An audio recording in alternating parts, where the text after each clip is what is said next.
5 conseils pour avoir confiance en soi.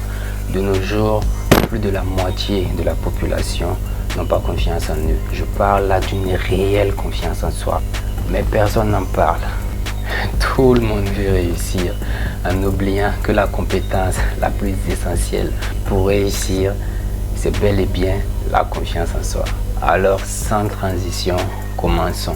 Mais avant de continuer, reste jusqu'à la fin de la vidéo parce que le dernier conseil n'est pas celui que tu crois. Numéro 5, respecter sa propre parole. Selon moi, tu ne dois pas trahir ta propre parole. Énormément de gens respectent leurs valeurs vis-à-vis des autres, mais la plupart des gens ne respectent pas leurs paroles envers eux-mêmes. Et Robin Sharma l'a dit mieux que quiconque, nous détruisons notre dignité lorsque nous ne faisons pas les choses que nous nous étions promis de faire. Et en plus, comment tu veux avoir confiance en toi si tu ne fais pas ce que tu dis? Prenons un exemple pour illustrer cela. Disons, tu as un ami qui te demande de lui prêter chaque jour de l'argent et tu sais très bien qu'il ne te le rembourse jamais. Est-ce que tu peux faire confiance à quand tu as un ami qui te fait tout le temps des promesses, qui te promet tout le temps des choses et qui ne le fait jamais? Est-ce que tu peux faire confiance à une personne comme ça? Normalement non. Donc dis-toi que lorsque tu te dis à toi-même que tu vas faire quelque chose et que tu ne le fais pas, tu es comme cet ami là. Et comment tu peux faire confiance à quelqu'un qui ne fait pas ce qu'il dit? Tout simplement, c'est impossible, c'est pas possible. Donc prends-y la prochaine fois avant de prendre une décision envers toi-même. Et un exemple basique, disons que tu prennes la décision tout de suite, aujourd'hui, là maintenant, que tu vas te réveiller tous les jours à partir de maintenant à 5 h du matin. Donc laisse-moi te dire que dès demain matin, si ton alarme sonne à 5 h et que tu ne te lèves pas, ou que tu te lèves et que voilà, tu te sens fatigué et tu appuies sur le bouton snooze, allez, et tu repars te coucher pour te réveiller finalement à 7 h ou à 8 h ou à 10 h du matin, et après tu te demandes pourquoi tu n'as pas confiance en toi. À partir de cette vidéo, tu sais maintenant pourquoi tu n'arrives pas à avoir confiance en toi. C'est tout simplement parce que tu ne respectes pas ta propre parole. Numéro 4, prendre la responsabilité dans tout ce que tu fais à 100%. Et attention, ça paraît banal, mais c'est un conseil très puissant si tu l'appliques à la lettre en tout cas. C'est-à-dire que dorénavant, que ce soit dans tes relations amicales, professionnelles ou amoureuses, dans des projets, des initiatives, tu décides à partir d'aujourd'hui de prendre la responsabilité à 100% dans tout ce qui t'arrive, dans tout ce que tu fais et dans tout ce qui t'est fait à partir de maintenant. Réfléchis-y, c'est très intéressant. Tu prends la responsabilité d'assumer tout, dans tout ce qui t'arrive dans la vie, dans tout ce que tu fais, dans tout ce qui t'est fait. Et à partir d'aujourd'hui, si tu commences à faire ça, tu vas ressentir comme un sentiment étrange qui t'envahit et qui te fait bizarrement avoir confiance en toi. Remarque, lorsque en classe ou dans un groupe, tu es désigné avec ou malgré toi, t'es désigné avec ou sans ton consentement d'être chef de groupe par exemple. Je sais pas toi, mais moi, lorsque je suis dans ce genre de situation, et ça m'est arrivé plusieurs fois, c'est d'ailleurs pour ça que j'en parle, et je profite, je fais une pause pour dire que tout ce que je suis en train de te raconter là, c'est pas du réchauffé. Je ne peux pas aller chercher ça sur internet pour te balancer, non, c'est mon propre vécu.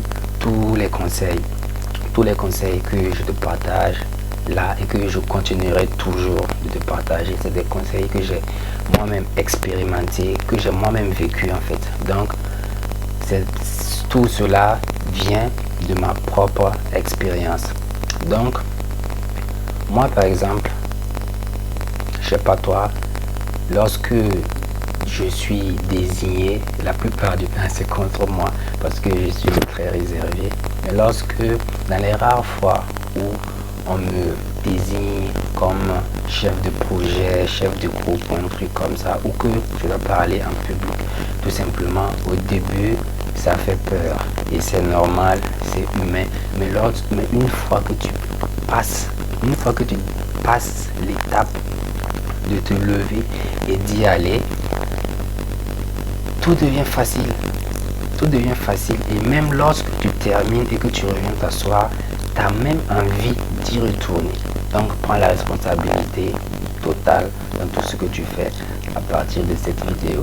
Et là, et n'allons pas parler de conseils, tout trouver sur internet du genre se tenir droit. Bien sûr, la posture est importante, mais selon moi, c'est pas ce qui va faire la différence dans ta quête de confiance en toi, ou de conseils bateaux qu'on peut trouver sur internet du genre se pointer devant une classe pour répéter 10 000 fois j'ai confiance en moi, j'ai confiance en moi.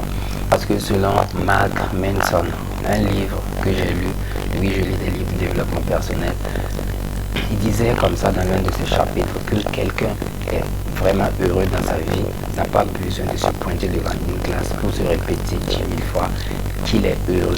Il est, point barre.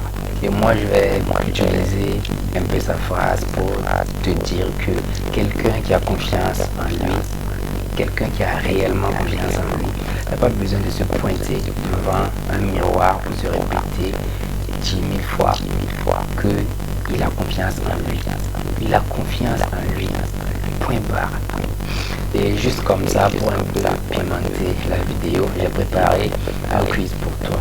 Selon vous, dans une relation amoureuse, plutôt amoureuse, quel est le degré de pourcentage de chaque partenaire pour avoir une relation saine, équilibrée et qui tient la route? Tu peux mettre pause sur la vidéo et me dire en commentaire le pourcentage de chacun selon toi. Et attention, ne triche pas parce que juste après, dans cette même vidéo, je vais te donner la réponse. Certains pourraient penser que dans une relation, pour avoir une relation saine, il faudrait l'engagement équilibré de chaque côté, de chaque partenaire. Donc disons, certains pourraient penser à 50-50, d'autres peut-être du 51, 50 ou du 49, 60, peu importe, c'est votre avis. Vous avez juste à me le dire en commentaire. Mettez la vidéo sur pause et vous me le dites en commentaire. Après, je lirai et je vais voir qui a trouvé. Ça y est, je vais donner la réponse. 100%. Dans une relation, tu dois être prêt à 100% et avoir 0 à 0 à tu veux. Là, on parle vraiment d'une relation sérieuse et qui tient. Une relation sérieuse, numéro 3, la décision. Comme je l'ai dit tout à l'heure, tous les conseils que je vais donner ici sont issus de mon vécu. Donc, moi, lorsque je n'avais pas confiance en moi, autant qu'aujourd'hui, en tout cas, il me reste beaucoup à faire. Je dois encore m'améliorer, mais pour le que j'ai déjà, je le partage. Je parle de la décision. Si aujourd'hui tu n'as pas toi, peut-être timide ou introverti, comme moi d'ailleurs, et que tout ce que tu désires, c'est d'avoir cette confiance en toi, pour aller face aux autres, plus en tout cas. C'est-à-dire c'est à toi de prendre une décision qui serait qu'une partie de mes tu vas avoir confiance en toi, tu vas prendre soin de toi, tu vas prendre soin de ton apparence, c'est-à-dire d'aller à la salle, tu vas décider à partir d'aujourd'hui que à chaque personne que tu vas parler à partir de demain, tu vas la saluer en la regardant dans les droits, tu vas décider prendre des cours en art, il y a un club d'art-oratoire, par exemple, pour ceux qui sont dans mon université. Et pour la petite histoire, moi, lorsque j'étais un peu, lorsque j'avais moins confiance en moi qu'aujourd'hui, déjà pour ceux qui me connaissent savent que je suis très réservé, c'est-à-dire je parle peu, même maintenant. Ça m'arrive à plusieurs fois de m'isoler, c'est-à-dire d'être calme, écarté du groupe, quelque chose du genre comme ça. Je vous assure qu'aujourd'hui, comparé à hier, il y a eu du changement, mais surtout, il y a eu un combat. Et c'est dans ce combat-là que je suis en train de te parler. Lorsque j'assistais à des